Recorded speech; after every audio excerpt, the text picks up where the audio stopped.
So now that the Las Vegas Raiders have Chip Kelly as a new offensive coordinator, I know a lot of people are thinking, what's this offense going to look like? And I agree with you. I kind of have those questions about for myself, but this is going to be a fantastic offense, in a lot of different phases. But I do think that there's a lot of different things we have to consider with this. And I think that it starts with the fact that the draft is going to be huge, because I really think that Chip Kelly is going to go out and get his guy, or at least really help out this offense. And you guys will already know who we're talking about. But we'll get into it here as we talk about our top 5 wide receiver targets for the Raiders in the 2025 NFL Draft. There's a lot of things going with this. So let's jump right into it as far as the wide receiver targets that the Raiders need to go out and get. So there's 5 guys that I really think that are going to be the guys. So number 1, Tataroa McMillan. So T-Mac, as he's called now. Krakatoa, that kind of sounds what it sounds like to me, coming up out of SpongeBob, but I'm just kidding for those of you that watch the show still. I don't. I'm just kind of trying to be funny. Anyway, so for 84 catches for Arizona last year for 1,319 yards and 8 touchdowns. Guy's an absolute stud. I think that, he's a condor that can go on the outside, and he's going to go up and get the football. Now, he's not a burner, which is fine. I don't think that you necessarily need a burner. I think you got Trey Tucker and a couple of other guys that are going to be really good for you.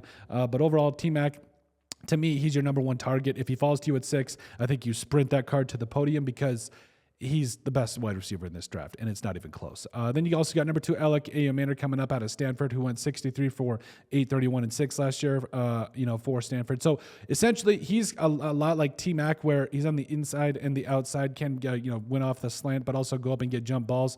I think that Ayomanor is going to be a guy that probably would be a better fit with T-Mac in this offense, just like T-Mac, rather, where you've got the possession receiver in a guy like. I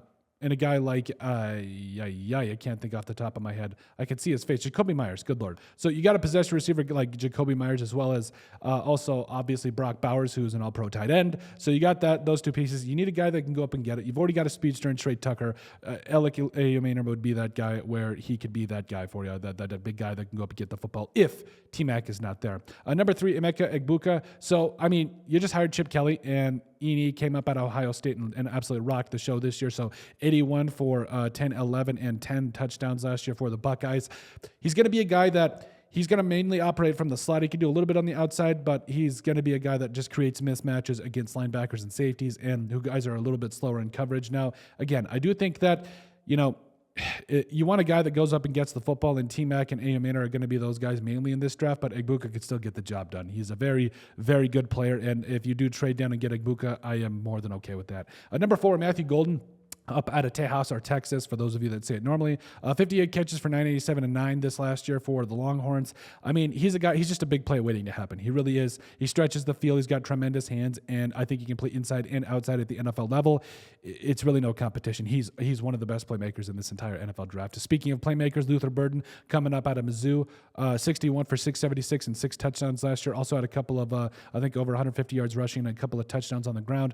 Also, just what he brings from a punt and kick returns perspective, he's just he's the best playmaker out of this draft, but he is a little bit on the smaller side, 5'9", 5'10". He's like a souped up version of Trey Tucker, but I do think that if all these wide receivers go before the Raiders, maybe they trade down, or something bad happens, or there's just a run on with receivers where we're not seeing it, I think it could make him some sense where Luther Burden could absolutely light a fire under this Raiders offense. And like we said, there's going to be a lot of things that go on throughout the draft. Obviously, the Raiders have a lot of other needs. We got to figure out the corner situation. We got to get a quarterback potentially.